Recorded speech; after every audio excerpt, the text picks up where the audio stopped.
Yes sir.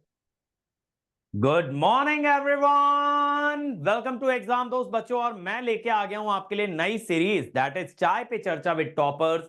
और आज हमारे पहले गेस्ट हमारे साथ हैं कुणाल प्रसाद, जिनका गेट 25 का परफॉर्मेंस खुद में एक बहुत ही मोटिवेशनल, बहुत ही इंस्पिरेशनल स्टोरी है। इनका गेट 25 के अंदर इलेक्ट्रिकल में रैंक है 66, आईएन के अंदर रैंक है 48। अब आप कहेंगे सर इसमें इंस्पिरेशनल वाली क्या बात है? इंस्पिरेशनल वाली बात यह है बेटा कि 2024 में इनका इलेक्ट्रिकल में 4 डिजिट रैंक था, 6000 के ऊपर रैंक था, और आईएन में 800 के ऊपर रैंक था। वहां से इस रैंक पे कन्वर्ट करना with in a span of 1 year, 4 digit rank से डबल डिजिट रैंक पे जाना, खुद में एक ऐसी कहानी है जो आप में से बहुत से लोगों को इंस्पायर करेगी। और खास करके ऐसे लोगों को शायद जिन्होंने 25 में उतना बेहतर परफॉर्म नहीं किया and they are thinking whether to go for 26 और नॉट। तो आप लोग तो यार 2000 3000 रैंक पे सोच रहे हो आपको गेट छोड़ देना चाहिए। सोचिए कुणाल की क्या हालत होगी जब 6000 रैंक के बाद भी उन्होंने डिसाइड किया कंटिन्यू करना है, and he got 66 rank in electrical. So congratulations Kunal, pleasure to have you here. Thank you so much sir, thank you so much. तो कुणाल भाई, पहले तो अपने बारे में कुछ बताइए, अभी आप क्या कर रहे हैं, आपने कॉलेज कहां से किया, कब आप ग्रेजुएशन कंप्लीट किए? Yes sir. तो मेरा नाम कुणाल प्रसाद है। मैंने अपना ग्रेजुएशन बिहार के engineering college Nalanda college of engineering से किया। 2024 में मैंने कंप्लीट किया। और इससे पहले मैं वैसे 10th के बाद मेरा 12th वाला बैकग्राउंड नहीं रहा है। मैंने डिप्लोमा कर रखा है, 10th के बाद डिप्लोमा, और डिप्लोमा के बाद डिप्लोमा टू डिग्री कोर्स। और 2024 में सर ने बताया मेरी जो रैंक थी, उसके बाद मैं बहुत ज़्यादा डिमोटिवेटेड था वैसे, कि तैयारी अब कंटिन्यू करना चाहिए कि नहीं करना चाहिए। लेकिन फिर मेरा जो बड़ा भाई है उसने सजेशन दिया कि एक बार और ट्राई दे दे। तो बस फिर मैं ट्राई दिया और आज ये रैंक। कुणाल भाई, आपकी स्टोरी में सबसे बड़ी बात जो मुझे समझ में आ रही है कि आप डिप्लोमा होल्डर हैं। अब अक्सर मैं ना डिप्लोमा होल्डर से एक प्रॉब्लम कॉमनली देखता हूं, या वो लोग सुनाते हैं कि सर हमारा मैथमेटिक्स कमजोर रहता है, सर हमारा मैथ्स पे उतना कमांड नहीं रहता। तो कहीं ना कहीं डिग्री में आने में एक तकलीफ तो होती है। प्लस सेकेंडली क्या होता है कि जैसे डिग्री में ज्यादातर चीजें आपकी प्योरली इंग्लिश मीडियम की होती हैं, और कहीं ना कहीं डिप्लोमा में उस लेवल का एक्सपोजर नहीं होता। तो यार पहली बात तो आप डिप्लोमा से डिग्री में एडजस्ट किए, ना सिर्फ एडजस्ट किए, गेट जैसा प्रेस्टिजियस एग्जाम, इंडिया का इतना बड़ा एग्जाम आप क्रैक किए। तो आप ये कैसे मैनेज कर पाए? सर मैथमेटिक्स में तो मुझे भी मतलब बहुत ज़्यादा प्रॉब्लम हुआ था, बहुत मतलब बहुत ज़्यादा। लेकिन फिर सर इस बार मैं क्या किया, ड्रॉप ईयर में मेरा मैंने पहले मैथमेटिक्स पे ही ध्यान दिया कि मैं अपने मैथ्स को सुधारूंगा तभी कुछ होगा। क्योंकि इससे पहले मैं देख लिया सर कि बिना मैथ्स किए मैं सिग्नल वगैरह किया था, तो मेरा सिग्नल का भी क्वेश्चन उतना बनता नहीं था मुझसे। तो इस बार मेरा फोकस था कि मैथमेटिक्स को सही करना है। तो जब मैंने डे 1 से जब स्टार्ट किया तो मैंने मैथ्स का पहले लीनियर अलजेब्रा का वीडियो वगैरह देखा कुछ, और सारा क्वेश्चन निपटाया। फिर उसके बाद सर ये कैलकुलस वाला पार्ट है, कैलकुलस को वापस में कॉम्प्रिहेंसिव वे में किया। और उसके बाद मेरा वही था कि जैसे मतलब कोर्स देखने के तुरंत बाद मैं क्वेश्चन लगाना स्टार्ट कर देता था। क्योंकि ये चीज़ मुझे अपने फेलियर से पता चल चुका था कि हाँ, अगर कोर्स देखने के 10 दिन बाद डीपीपी वगैरह ट्राई करो सॉल्व करने को, तो बहुत सारा कॉन्सेप्ट दिमाग से मिस आउट हो जाता है। तो मैथमेटिक्स को सर वैसे मैं सुधारा। तो कुणाल भाई, जब आप कॉलेज टाइम में पढ़ाई कर रहे थे तो कॉलेज में दिक्कत फेस जी। नहीं हुआ? डिप्लोमा से आप डिग्री के अंदर आए, फिर वहां पे भी इंजीनियरिंग में आपने देखा होगा कि एग्जामिनेशंस जो भी होते हैं कॉलेज एग्जाम, वहां पे काफी मैथमेटिक्स का यूज होता है, न्यूमेरिकल प्रॉब्लम सॉल्विंग का इस्तेमाल होता है।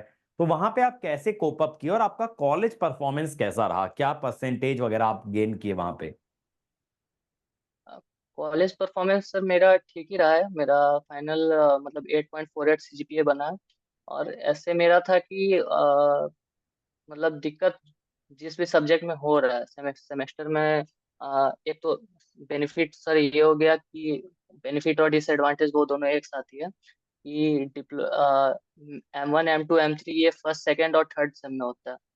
तो मुझे M1 और M2 तो करना ही नहीं पड़ा ना। मुझे सिर्फ थर्ड सेमेस्टर का प्रोबेबिलिटी वगैरह वही करना था, और मैथ्स मेरा उसी चक्कर में निकल गया। लेकिन आगे फिर सिग्नल वगैरह में प्रॉब्लम फेस हुआ। लेकिन फिर मैं वैसे करता था कि सिग्नल चाहे कोई भी सब्जेक्ट है, जो पर्टिकुलर जहाँ मैं फंस रहा हूँ, उसका मैं यूट्यूब वगैरह पे सर्च मार के और वो वीडियो देख लिया करता था। अगर मुझे मैट्रिक्स में प्रॉब्लम हो रहा है तो मैं सिर्फ मैट्रिक्स का वीडियो सर्च मारा, और जो भी मुझे 20-25 मिनट का मिला वो देख लिया, और उसके बाद वापस अपने सब्जेक्ट पे आ गए। तो पहले मैं वैसे किया करता था सर।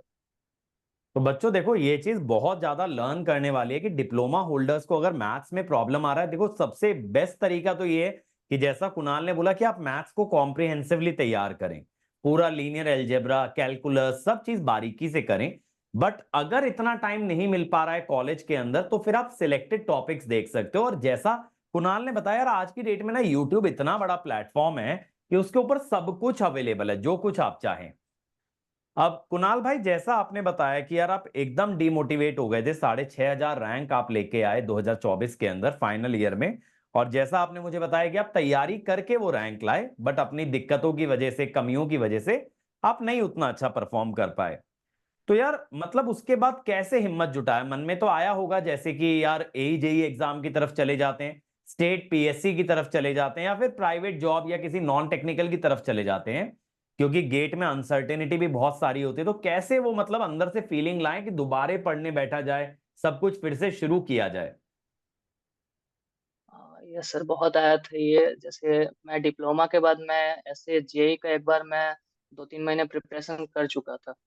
तो उसके बाद फिर मैं जब गेट का तैयारी करने लगा, तो लोग ये समझ नहीं पाते हैं कि गेट और जेई का तैयारी काफी डिफरेंट है। तो गेट का तैयारी करने के बाद वापस मैं जब जेई का ये एसएससी जेई का मैं पीवाईक्यू वगैरह लगाना स्टार्ट किया, तो मैंने नोटिस किया कि सर, मेरे लिए बेहतर यही रहेगा कि गेट की तरफ ही रहो, एसएससी जेई ये सब के पीछे, क्योंकि मुझसे अब रटाता नहीं था। वो सारे जे एसएससी जेई का बहुत सारे क्वेश्चन वैसा रहता है जो आपको रूल्स वगैरह रटने पड़ते हैं, और काफी काफी कुछ मतलब रटना पड़ता है, तो वो मुझसे हो नहीं पाता था। तो उसके बाद बस वही था कि कॉन्सेप्चुअल अंडरस्टैंडिंग को और ग्रो करना है। तो पावर सिस्टम में मैं लैग कर रहा था, तो मैंने सर पिछले साल वापस आपका पावर सिस्टम, ऐसे मैं पहले कर चुका था लेकिन पिछले साल आपका पावर सिस्टम वापस मैं कॉम्प्रिहेंसिव किया, क्योंकि वो उसमें मैं बहुत ज़्यादा लैग करता था। तो वैसे कर करके सुधारा। तो बच्चों देखो, ये चीज बहुत इंपॉर्टेंट है। आप कैसे डिसाइड करें कि एई जेई करना है या गेट करना है? आप अपनी स्ट्रेंथ देखिए, आपकी स्ट्रेंथ कहाँ पे है। आपको न्यूमेरिकल सॉल्विंग बेटर लगता है, या आप चीजों को याद ज्यादा रख पाते हो, मेमोराइज ज्यादा कर पाते हो? क्योंकि जैसा कुणाल ने बोला वो सच है। आपको एसएससी जेई, आरआरबी जेई, इस तरह के एग्जाम्स में फैक्चुअल डेटा बहुत कुछ याद करना पड़ता है। जैसे कि रूल्स इन्होंने बोले, इंडियन इलेक्ट्रिसिटी रूल्स होते हैं, डायरेक्टली उस पर सवाल आ जाते हैं। तो फैक्चुअल डेटा काफी है। इवन जो मशीन्स और पावर सिस्टम जैसे सब्जेक्ट हैं, वहां पे भी फैक्चुअल डेटा काफी याद रखना पड़ता है कि कौन सी मोटर का एप्लीकेशन किस डिवाइस के अंदर हो रहा है, या फिर पावर सिस्टम में टावर की हाइट कितनी होगी, किस मटेरियल से बनेगा, कितनी डेप्थ में गाड़ा जाएगा, जो बेसिकली प्रैक्टिकल एस्पेक्ट है। क्योंकि जूनियर इंजीनियर से एक्सपेक्टेशन क्या होती है कि वो फील्ड वर्क करेगा, तो उसको फील्ड का नॉलेज होना बहुत जरूरी है। और वहीं गेट में आप क्या करोगे? गेट में आप ऑफिस वर्क करोगे, एक अच्छी सैलरी पे बैठोगे, मैनेजमेंट पोजीशन पे जाओगे, तो आपको ग्राउंड रियलिटी पे काम नहीं करना है, ग्राउंड वर्क आपको नहीं करना है। तो वहां पे एक्सपेक्टेशन आपकी है कि प्रॉब्लम सॉल्विंग एबिलिटी अच्छा होना चाहिए, ताकि सच में अगर आप कभी कोई प्रॉब्लम फेस करते हो रियल में, तो आप उसका हल निकाल पाओ। तो उस तरह का माइंडसेट वहां पे सीख किया जाता है। तो आपको यहां से डिसीजन लेना होगा। अगर आप अभी भी सोच रहे हो एक अच्छा रिजल्ट ना पाने के बाद कि आपका आगे का राह क्या होना चाहिए, तो वैसा आप सोच सकते हो। तो कुणाल भाई, जब गेट 2024 का रिजल्ट आउट हुआ, उसके कितने महीने बाद आप प्रिपरेशन पे वापस लौटे, और कैसा आपने एक टाइमलाइन बनाया कि किस टाइप से आप सिलेबस कवर करोगे, रिवीजन, इसका पूरा टाइमलाइन कैसा बनाया? Yes, sir। तो ऐसे सर, मैंने वही नॉर्मल स्टूडेंट्स जो गलती करते हैं, मैंने भी वही गलती कर दी कि मार्च में आया रिजल्ट और डिमोटिवेट होकर छोड़ छाड़ दिया सब। तो मैंने वापस, मुझे लगता है कि मई जून लगा दिया होगा स्टार्ट करने में। ठीक है। एडवांटेज मेरे साथ बस ये था कि ऐसा नहीं है कि मेरा पिछले साल प्रिपरेशन नहीं था, मैंने पिछले साल भी प्रिपेयर किया था, मेरे मॉक्स में आते थे 40-42 मार्क्स मार्क्स आते थे मॉक में। ठीक है। लेकिन पिछले साल मैं एग्जाम का स्ट्रेस और एंजाइटी को हैंडल नहीं कर पाया, जिसके कारण मैं मतलब 30 भी स्कोर नहीं कर पाया। लास्ट ईयर मेरे 27 मार्क्स आए थे। तो अब उतना मेरा प्रिपरेशन था तो मेरे को आइडिया था कि मैं कहाँ कहाँ लैग करता हूँ, कौन कौन सा मेरा स्ट्रॉन्ग पोर्शन है पहले से। तो जो भी मेरे स्ट्रॉन्ग पोर्शन थे उनका तो मुझे लेक्चर देखना था नहीं, उनका बस मुझे क्वेश्चन सॉल्व करना था। तो मैंने क्या किया, डबल ई ECIN, खासकर ये कॉमन पेपर जितने भी हैं, तो इसके बस सारे क्वेश्चन लगा डाले। और साथ ही साथ सर एक और आपसे जुड़ने का जो मेन रीजन था मेरा कि पूरे मतलब गेट इंडस्ट्री में जितने भी टीचर हैं सबसे ज्यादा डिसिप्लिन्ड आप रहते हैं, तो मुझे आपसे डिसिप्लिन सीखना है। तो जिसके कारण एग्जाम दोस्त का RIB मैं मतलब तुरंत डिसाइड किया कि मतलब मुझे लगता है जिस दिन आपने लॉन्च किया होगा RIB का फर्स्ट बैच, 2 से 3 दिन के अंडर में मैंने उससे परचेज किया कि सर के साथ रहूंगा तो डिसिप्लिन रहूंगा। क्योंकि मैक्सिमम स्टूडेंट सर डिसिप्लिन में ही लैग करते हैं, कोर्स ले लेंगे लेकिन कोर्स करेंगे नहीं, रिकॉर्डेड देखेंगे ऐसा वैसा। तो इसलिए सर वो हुआ। और उसके अलावा मुझे पता था कि कौन कौन से सब्जेक्ट में मैं लैग कर रहा हूँ, तो उसका मैंने कॉम्प्रिहेंसिव किया। और बस, और बाकी सर बस क्वेश्चन पे प्राइमरी फोकस था। और क्वेश्चन को सर मैं क्या करता था कि ये मैंने एक प्लेटफॉर्म का टेक्स्ट बुक है, उसमें से एक मतलब जो PYQ होते हैं, PYQ को मैं मॉक की तरह लगाया हूँ सर। स्टार्टिंग स्टार्टिंग से लगभग अगस्त से मैंने स्टार्ट किया होगा। और PYQ को सर मैं मॉक मॉक के रूप में लगाता था। अब वो डबल ई का हो गया, चाहे इसी का हो गया, चाहे IN का हो गया, मैं मॉक की तरह लगाता था। तो जिसके कारण एक चीज मेरे को फायदा हुआ कि मेरे को एग्जाम इन्वायरमेंट में कैसे रहना है वो मुझे आ गया। और तो एक्यूरेसी बेसिकली सर आप मेन टाइम जो मैनेजमेंट अच्छा कर लिए। टाइम मैनेजमेंट, और सर एक्यूरेसी मेरा काफी सही हो गया लास्ट तक आते आते। एक्यूरेसी मेरा काफी सही हो गया, मतलब लास्ट मॉक मॉक तक तो आते आते मुझे लगता है जैसे AIMT ही मैंने दिया होगा एग्जाम दोस्त का। तो जब मेरे मतलब मैंने 42 या 43 क्वेश्चन टोटल अटेम्प्ट ही लिए होंगे, जिसमें मेरे 40 या 41 सही थे। तो एक्यूरेसी पे मेरा फोकस रहता था, तो एक्यूरेसी ही इस बार मेरा साथ दिया। 50 क्वेश्चन मैंने टोटल अटेम्प्ट लिया, जिसमें मेरा 46 क्वेश्चन सही है। तो बच्चों देखो, सबसे बड़ी बात जो कुणाल ने एक चीज यहाँ पे बताई कि कोर्स का एक चीज होता है ना, आप कोर्स ज्वाइन कर लिए, उसका एक एडवांटेज ये है कि आप फ्लो में चलोगे। क्योंकि बहुत से बच्चे सोचते हैं यार यूट्यूब से तैयारी करनी है, यूट्यूब के भी इस बार भर भर के रैंकर है मेरे पास। लेकिन यूट्यूब पे या रिकॉर्डेड चीजों में ना डिसिप्लिन लाना बहुत डिफिकल्ट हो जाता है। क्योंकि आप लाइव आ नहीं रहे हो, आपको आपके ऊपर डिपेंडेंसी है। अगर आप डिसिप्लिन्ड हैं, आप डिसिप्लिन मेंटेन कर सकते हैं, तो रिकॉर्डेड आपके लिए काम कर सकता है, फिर वो चाहे यूट्यूब हो चाहे पेड कोर्स हो। और अगर डिसिप्लिन में दिक्कत आती है तो आप लाइव कोर्सेज के लिए जाइए, ताकि आप पैरेलली अटेंड कर पाए। और आपका मकसद एक ही होना चाहिए कि डेली जब भी क्लास लग रही है, क्लास में आना है। क्योंकि क्लास में आओगे, बाकी बच्चों को देखोगे, परफॉर्मेंस देखोगे, तो एक प्रेशर महसूस करोगे कि यार मुझे भी पढ़ाई तो करनी पड़ेगी, मुझे भी काम करना पड़ेगा, वरना ये जो मेरे आसपास वाले लोग हैं ना, यही मुझसे आगे निकल जाएंगे। सेकेंडली बेटा, आप लाइव कोर्स जाएं या रिकॉर्डेड जाएं चाहे यूट्यूब जाएं, आपको डिसिप्लिन अपने अंदर लाना पड़ेगा। क्योंकि लाइव में भी ऐसे बहुत से बच्चे होते हैं, चलो बाद में रिकॉर्डेड देख लेंगे, देन तो उसका कोई फायदा ही नहीं हुआ ना, अगर आप बाद में उतना नॉन सीरियस हो जाते हो।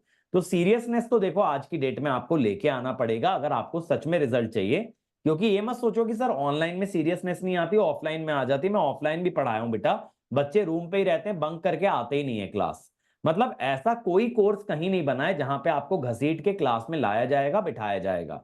और अगर ऐसा होता भी तो भी आप मेंटली एब्सेंट बिल्कुल हो सकते हो, आपकी बॉडी को वहां तक पहुंचाया जा सकता है, बट माइंड का प्रेजेंट होना बहुत जरूरी है। तो कहीं ना कहीं आपको आपके एक्शंस की जिम्मेदारी लेनी पड़ेगी कि यार मैंने अगर सोचा है तैयारी करने का, रैंक मुझको चाहिए, मेरा करियर इस पे डिपेंड करता है, तो सीरियस भी मुझी को होना पड़ेगा। दूसरी चीज, जैसा कुणाल ने बताया बेटा, प्रैक्टिस। कि अगर आप लेक्चर देख रहे हो 10 दिन तक और फिर सोचते हो 11वें दिन में प्रैक्टिस करूंगा, तो this is not going to work out. जो भी चीज आप आज देख रहे हो उसका प्रैक्टिस भी आज ही लगाना पड़ेगा। और क्वेश्चंस को फिर आप बेसिक से एडवांस लेवल तक लगाओ। क्योंकि कुणाल के कॉन्सेप्ट पहले से क्लियर थे, तो रैंक इंप्रूवमेंट बैच में गए, वहां पे उन्होंने सीधे अच्छे क्वेश्चंस लगाने स्टार्ट कर दिए। लेकिन अगर आप अभी स्टार्ट कर रहे हो तो आप बेसिक से एडवांस लेवल तक जाओ, आप एकदम से सीधे एडवांस क्वेश्चन मत बनाने जाओ, क्योंकि काफी डीमोटिवेट हो जाओगे उस केस में। और तीसरी बहुत अच्छी टिप निकल के आई कि पीवाईक्यूज को आप चाहो तो एज अ मॉक भी दे सकते हो। ये रिपीटर्स के लिए बहुत अच्छा है डेफिनेटली, लेकिन जो फर्स्ट टाइम अटेम्प्ट कर रहे हैं वो पीवाईक्यूज को चैप्टर वाइज लगा लेना, जो रिपीट कर रहे हैं वो वहां पे एज अ मॉक टेस्ट लगा लें, क्योंकि टाइम मैनेजमेंट आप बहुत अच्छे से सीखते हैं। तो कुणाल भाई, जब आपने टेस्ट देने स्टार्ट किए होंगे यार, पहले टेस्ट से तो बहुत अच्छा परफॉर्मेंस नहीं निकला होगा, राइट? अब आप ड्रॉप ले चुके थे, ठीक है, उसमें परिवार का भी सपोर्ट था, कहीं ना कहीं वो भी प्रेशर हो रहा होगा कि यार फैमिली आपको बैक किए, इस बार आपको कुछ करके दिखाना है, और फिर टेस्ट में मार्क्स ना आना, तो मतलब ये तो ऐसा होता है कि कहीं ना कहीं बच्चा गिव अप मार देता है, यार आज टेस्ट में नंबर नहीं आया, सब कुछ बंद करके छोड़ छाड़ के सो गए। तो वहां पे आपका कैसे फीलिंग रहता था और कैसे आप उसको मैनेज करते थे जब टेस्ट में मार्क्स कम आते थे? नहीं सर, मेरे पास कुछ और ऑप्शन था ही नहीं ना, मतलब यही मेन था। अब इसको नहीं सुधारूंगा तो उसके अलावा फिर मैं कुछ नहीं कर पाता फिर। तो बस दिमाग में बीच में सर नवंबर मंथ में मेरा थोड़ा मतलब डिमोटिवेटेड मैं बहुत ज़्यादा रहता था जब मैं फुल लेंथ देना स्टार्ट किया था। तो सर स्टार्टिंग में मुझे लग रहा है मैंने स्टार्ट किया था शायद 38 या 39 मार्क्स आए थे। तो मैं सोचा फिर कि ड्रॉप लेने के बाद भी और इतना प्रैक्टिस करने के बाद भी इतने कम मार्क्स आ रहे हैं, तो कुछ दिन फिर वो मॉक देने के बाद सर वापस आपका जो उस टाइम शायद पावर इलेक्ट्रॉनिक्स आपका चल रहा था आरआईबी में। तो पावर इलेक्ट्रॉनिक्स चल रहा था या चल चुका था, तो फिर उस टाइम वही आरआईबी आपका देखा। और सर मैं आपका फिर यूट्यूब पे एक उम्मीद बैच में आपने जो पावर इलेक्ट्रॉनिक्स शायद 2-3 साल पहले करा रखा है, तो उसको वापस सर फॉलो किया। और उसके बाद वापस जितने भी मेरे पास बुक है पीवाईक्यू के, वापस सारा का सारा पीवाईक्यू लगाने का ट्राई किया। और खासकर जो हाईलाइटेड मैंने कर रखा था जिसपे स्टार मार्क और वो सब था, उस पे प्राइमरी फोकस रहा कि हाँ ये पीवाईक्यू को मेरे को वापस करने का। तो वो सब पीवाईक्यू मैंने दोबारा किया। उसके बाद फिर धीरे धीरे फिर मार्क्स इंप्रूव मेरे होने लगे। तो बच्चों देखो, ये चीज बहुत इंपॉर्टेंट होती है, एक्सपेक्टेशन। देखो, अगर आप ऐसा एक्सपेक्टेशन रखोगे कि यार मैं टेस्ट दूंगा और मैं सीधे ही फोड़ दूंगा, तो ऑब्वियसली डिसअपॉइंटमेंट होगा, डिमोटिवेशन होगा। लेकिन अगर आपका एक्सपेक्टेशन ये है कि पहले टेस्ट में जो भी मार्क्स आए उसको मैं आगे आगे इंप्रूव ही करूंगा, इंक्रीज ही करूंगा, तब आपको एक पॉजिटिव एटीट्यूड देखने मिलेगा, आपको एक पॉजिटिव फीलिंग आएगी। तो ये चीज बहुत ज्यादा इंपॉर्टेंट है कि आप इंप्रूवमेंट पे फोकस करें रेदर देन कि डायरेक्टली आप रिजल्ट पे फोकस करें। तो कुणाल के भी जैसे आप देख रहे हो बेटा कि इतना प्रैक्टिस करने के बाद, आरआईबी ज्वाइन करने के बाद 38-39 मार्क्स आए, बट उससे वो डीमोटिवेट नहीं हुआ, उसके बाद भी आगे बढ़ा। और ये चीज बहुत इंपॉर्टेंट है रियलाइज करना, जो लोग टेस्ट से भागते हैं, कि यार अगर टेस्ट नहीं दे रहे हो, अगर आप एग्जाम के लिए सीरियसली तैयारी नहीं कर रहे हो, तो फिर क्या ही करोगे? मतलब उसके अलावा ऑप्शन क्या है आपके पास? या तो कोई बैकअप हो कि आप कोई नौकरी ज्वाइन कर लोगे, कोई और एग्जाम आपका निकला हुआ है, घर का बिजनेस चल रहा है, दुकान पे बैठ जाओगे, तब तो बात अलग हो जाती है। एक ही नाव है भाई, उस नाव को चलाना भी नहीं है, बीच मझधार में खाली बैठ गए हो, तो किनारे तक पहुंचोगे कैसे मेरे भाई? पानी के बीच में सरवाइव तो कर नहीं पाओगे। तो भाई चलाना तो पड़ेगा ही, काम तो करना ही पड़ेगा, और इसके लिए डिसिप्लिन चाहिए, मोटिवेशन नहीं चाहिए। कोई भी इंसान डेली उठ करके मोटिवेटेड नहीं हो सकता काम करने के लिए, बट डिसिप्लिन जरूर हो सकता है। मशीन टाइप का एटीट्यूड हो सकता है, मैकेनिकल एटीट्यूड हो सकता है कि उठेंगे, इतने बजे उठना है, ये काम करना है, फिर वो काम करना है। इस तरह से आप एज अ मशीन तो काम कर सकते हो, लेकिन अगर आप रोज ये एक्सपेक्ट करते हो ना कि उठोगे बहुत जोश से कि आज तो मचा देंगे, आग लगा देंगे, भाई वैसा रोज नहीं हो सकता। किसी किसी दिन थकान भी होगी, किसी किसी दिन मन भी उबेगा, but it's what only matters is कि ये सब होने के बावजूद भी आप काम कर रहे हैं।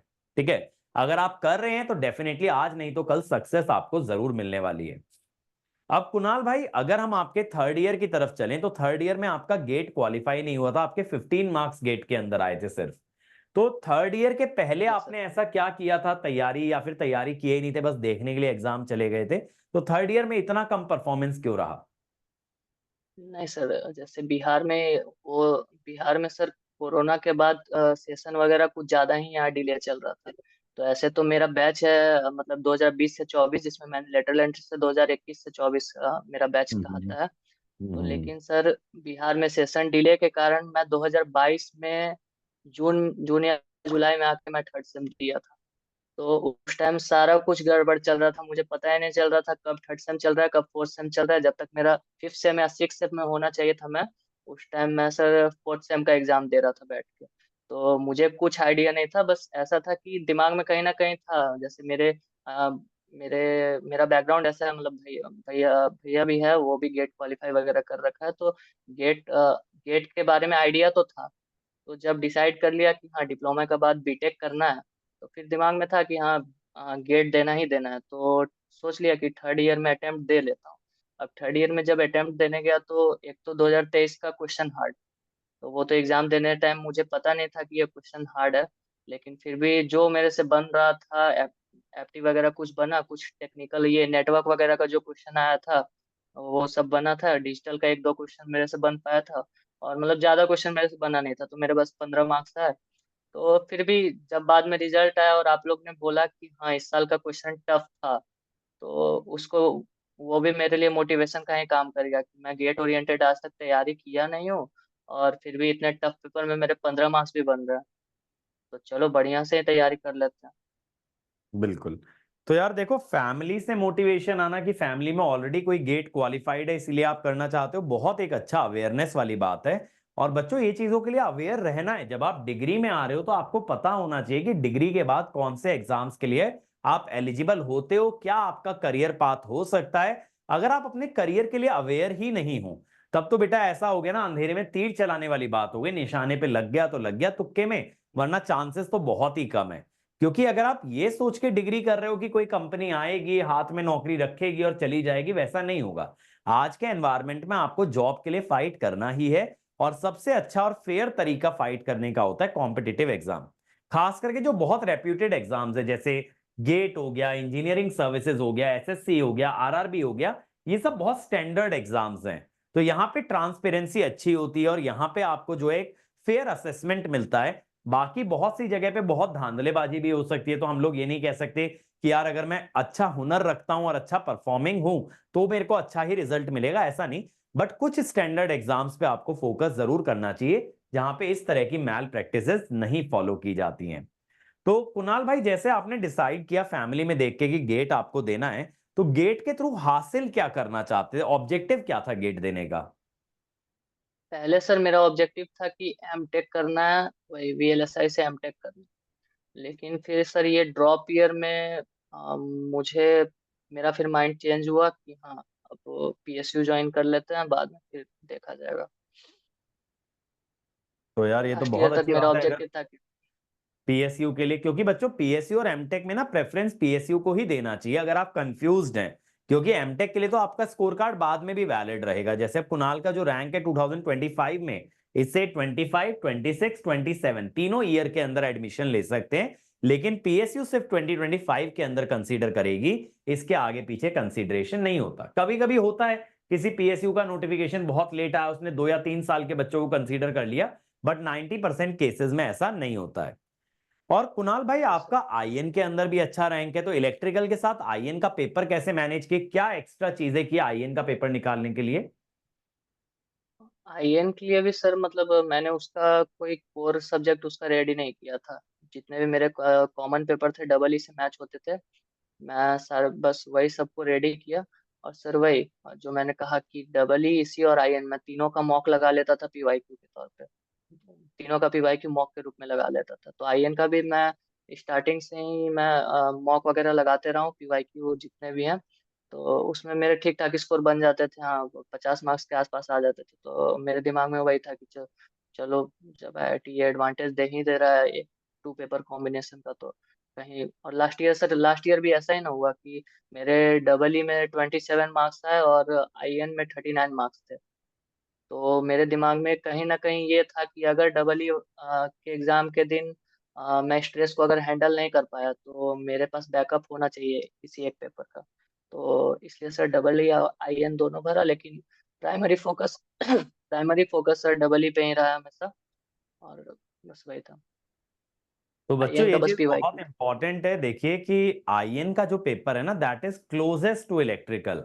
वहां पे अगर आप कोर सब्जेक्ट नहीं भी करके जा रहे हो ना, तो भी आप एक अच्छा रैंक सिक्योर कर सकते हो, क्योंकि कोर में एक तो देखो उनका मेजरमेंट आता है, वो तो आप एनी विच वेज इलेक्ट्रिकल के लिए करोगे ही। बाकी जो sensor, industrial instrumentation, communication, optical instrumentation, process control, इन चीजों का ना वेटेज बहुत कम रहता है। अगर ये सब मिलाकर के 15-20 नंबर का आ भी गया, तो भी आपके पास 80-85 का स्कोप बचता है अच्छा परफॉर्म करने का, और क्वेश्चन का लेवल बहुत ज्यादा हार्ड नहीं होता है, प्लस नंबर ऑफ एस्पिरेंट बहुत कम होते हैं। तो अगर आपको बैकअप बनाना है तो IN is the best paper जहां से आप बैकअप क्रिएट कर सकते हो। इलेक्ट्रिकल वाले अगर देखो ईसीई के पीछे जाते हैं तो वहां पे एक रिस्क फैक्टर रहता है कि ईसीई के कोर सब्जेक्ट काफी बड़े बड़े होते हैं और उनका वेटेज भी अच्छा खासा रहेगा, लेकिन आईएन के अंदर आप इजीली क्रैक कर सकते हो एग्जाम को इलेक्ट्रिकल की सिर्फ तैयारी करके। तो कुणाल भाई, अब इसके बाद मैं आपसे एक लास्ट सवाल पूछूंगा। आपके घर वाले जानते हैं आपका पीछे का परफॉर्मेंस, जो भी हिस्ट्री रहा है, तो इस बार जब आपने रिजल्ट चेक किया तो उनका रिएक्शन कैसा था, स्पेशली आपके भैया का जिन्होंने आपको मोटिवेट किया कि यार एक ट्राई और दे दे। सब लोग बहुत एक्साइटेड है कल से, जब से रिजल्ट आया तब से सर। कॉन्ग्रेचुलेशन कॉन्ग्रेचुलेशन, बधाई आ रहा है, मैं थैंक यू देते जा रहा हूँ। बहुत तो खुश ये है सब। बताओ कि रिश्तेदारों के बैंकर कॉल बन आने गए। शुरू हुए गाइडेंस के लिए, स्ट्रैटेजी के लिए, करियर काउंसलिंग के लिए? वो सर हमेशा आते रहते हैं, मतलब मैं लकी हूँ कि मेरे रिश्तेदार सब अच्छे हैं। चलो यार, ये तो जो बहुत ही मीम अच्छी बनता है बात है। वैसा कुछ नहीं। ये तो बहुत अच्छी बात है। अभी रिश्तेदारों के कॉल आ रहे हैं, घर वालों का कॉन्ग्रेचुलेशन आ रहा है, मैं गारंटी दे सकता हूँ कुछ दिनों में रिश्ता भी आना स्टार्ट हो जाएगा गेट रिजल्ट के नहीं बाद, सर जैसे ही तुम्हारा नहीं, पीएसयू अभी में पीएसयू क्रैक होता है। मतलब होता है यार, वैसा माहौल होता है, खास करके बिहार साइड पे ये चीज काफी चलती है, सरकारी नौकरी का वैल्यू बहुत ज्यादा होता है, राइट। बट चलो, yes jokes yes apart, sir. बहुत अच्छा यार परफॉर्म किए हो, दिल खुश कर दिया ऑनेस्टली। इस तरह का परफॉर्मेंस और इस तरह का इंप्रूवमेंट, मतलब 100 टाइम्स रैंक को रिड्यूस करना, आप लोग इमेजिन भी नहीं कर सकते। 6500 6600 के आसपास रैंक से 66 पे आना, ऑलमोस्ट 100 के फैक्टर से इंप्रूवमेंट करना, तो ये कहेंगे कि 100 गुना परफॉर्मेंस को इंप्रूव किया है। और यार ऐसी कहानियां रोज रोज सुनने नहीं मिलती। तो जिन लोगों के मन में शक रहा होगा कि तैयारी करें नहीं करें, कंटिन्यू करें नहीं करें, मैं उम्मीद करता हूं उन्हें इस वीडियो से एक उम्मीद, एक पॉजिटिव होप मिली होगी, और आप लोग सही फैसला ले पाएंगे। आपके लिए जो भी इस फैसला सही बैठेगा, जो भी करियर चॉइस लेंगे, मैं ये नहीं कहता हूं कि गेट दीजिए ही दीजिए, बट जो भी फैसला लीजिए अपने लिए अच्छा फैसला लीजिए। यही मेरा आप लोगों को बेस्ट विशेज है। और कुणाल को अगेन आप बिग कॉन्ग्रेचुलेशन, और कुणाल आप सेलिब्रेट करो यार अच्छे से, ठीक है, थैंक यू। अपनी thank family you sir. Friends के सर साथ, कल, और फिर हाँ पीएसयू की तैयारी करो। जी सर, थैंक यू। ये सेशन एंड होने से पहले सर, मैं जितने भी अब फ्यूचर एस्पिरेंट हैं उनको थोड़ा ये सजेशन देना चाहूँगा। जैसे सर मैंने 2024 में ये गलती की थी, ये गलती प्लीज़ आप लोग ना दोहराएं। कि मैं जब पीवाईक्यू सॉल्व करता था ना सर, तो पीवाईक्यू में मैं क्या करता था कि क्वेश्चन देखा, जो सॉल्व हो गया, और जिसमें मुझे नहीं समझ आता था, मैं उसका सॉल्यूशन जाके देख लेता था और मुझे लगता था कि मुझे आ गया, जबकि वो मुझे आता आता था नहीं। तो ये बहुत सारे बच्चे गलती करते हैं, ये मैंने गलती किया है, ये बहुत सारे बच्चे गलती करते हैं। तो इसको प्लीज आप लोग हैंडल कीजिए। और एक और, जिनका गेट इस बार खराब गया है वो खुद को कोप अप करने का ट्राई करें। पिछले साल मेरा सर गेट खराब होने के बाद उस टाइम मैं भूल गया आपको बताना, मेरा मोटिवेशन वापस मुझे तब आया था जब ये बार्क, पिछले साल सर बार्क का मैंने एग्जाम दिया था। तो बार्क में 116 कट ऑफ गए थे, 106 मेरे मार्क्स आए थे। तब फिर उस टाइम मेरे को क्लिक कर गया कि नहीं नहीं, मेरा तैयारी ठीक है, वो बस मेरा दिन ठीक नहीं था, एग्जाम एंजाइटी हैंडल नहीं कर पाया था, जो भी है। लेकिन मैं काफी नजदीक हूँ, तो अब पीछे हटना ठीक बात नहीं है। तो बस सर, बच्चों फिर देखो, यहाँ पे मैं अगस्त में एक जब, चीज आप लोगों को कहूंगा, जैसे कुछ लोग 2-4 नंबर 10 नंबर से मिस कर जाते हैं ना मार्क्स, वो लोग डीमोटिवेट हो जाते हैं, जबकि मैं हमेशा कहता हूँ हम्म, उल्टा होना चाहिए। अगर आप 2-4 नंबर पे रह रहे हो कट ऑफ से, इसका ये मतलब है कि आप अपनी मंजिल के बहुत नजदीक हो, सिर्फ एक कदम बढ़ाना और मंजिल आपके कदमों के नीचे होगी। तो अगर आप इतना करीब आ चुके तो बैक ऑफ करना बेवकूफी है। तो आपको इसीलिए यस मल्टीपल एग्जाम देने चाहिए जैसे कुणाल ने दिए, ताकि आप अपने आप को चेक भी कर पाए, और दूसरा आप एग्जाम एनवायरनमेंट को फील कर पाए। क्योंकि मॉक आप कितने भी दे दो, जब तक आप एक्चुअल एग्जाम में एक्चुअल रिस्क फैक्टर नहीं लेते हो ना, तब तक आपको फील नहीं आता है। तो एग्जाम देते रहो, और अगर कट ऑफ से थोड़ा सा चूक रहे हैं जो भी बच्चे किसी भी एग्जाम में, ये ध्यान रखना बेटा, अगली बार आप डेफिनेटली क्रैक कर लोगे क्योंकि आप अपनी मंजिल के बहुत नजदीक हो। और जैसा कुणाल ने बोला यार, पीवाईक्यू सिर्फ देखना नहीं है, पीवाईक्यू से फाइट करो। जब तक आप फाइट नहीं किए हो जब तक सॉल्यूशन देखने का कोई सेंस ही नहीं है, क्योंकि अगर नहीं बना कोई बात नहीं, बट आपने फाइट की है ना, तो जब आप सॉल्यूशन देखोगे तो आपको याद रहेगा। अगर आप फाइट ही नहीं किए हो, देखते ही हथियार डाल दिए हो, तो बेटा फिर तो वो आपको कभी भी आपकी मेमोरी में रहेगा नहीं। क्योंकि अगर कोई हमारा बैड एक्सपीरियंस होता है, कहीं पे हम डाउनफॉल देखते हैं, तो उनको हम अपनी मेमोरी में ज्यादा अच्छे से स्टोर कर पाते हैं। तो अगर आप क्वेश्चन से फाइट करके हारोगे तो डेफिनेटली आप अच्छा करोगे। एनीथिंग एल्स कुणाल, कोई और आखिरी मैसेज आप बच्चों को देना चाहेंगे? नहीं सर, वही मेरा मेन मेन मैसेज वही पीवाईक्यू सॉल्व करने के तरीके पे ही था। आप लोग प्लीज टीचर्स का बात माने, नहीं तो फिर आप लोग को भी ड्रॉप वगैरह ज्यादा बढ़ते जाएगा। पीवाईक्यू सॉल्व करने का सही तरीका वही होता है सर कि पीवाईक्यू सॉल्व खुद से एक ट्राई मार लीजिए, एफर्ट डालिए, नहीं समझ आया तब सॉल्यूशन पे जंप कीजिए। मैंने भी चलिए, वही गलती थैंक यू दोहराया कुणाल था। For taking time out. बहुत अच्छा लगा यार आपसे बात करके, बहुत इंस्पिरेशनल लगी आपकी स्टोरी। और जिन भी बच्चों को भाई यस। कुणाल की स्टोरी अच्छी लगी, जरूर इससे इंस्पिरेशन लेना। और मैं ये चाहूंगा आप सभी लोग एक बार कुणाल को कॉन्ग्रेचुलेट करें इस वीडियो के कमेंट सेक्शन में। और बाकी भी अगर आपकी कोई क्वेरी रहती है तो वीडियो के कमेंट्स में जरूर बताइएगा। मैं या फिर कुणाल जो भी आंसर कर पाएगा, will definitely try to help you out as much as we can. So again congratulation Kunal, and all the best to all of the aspirants. Thank you. Thank you. Thank you.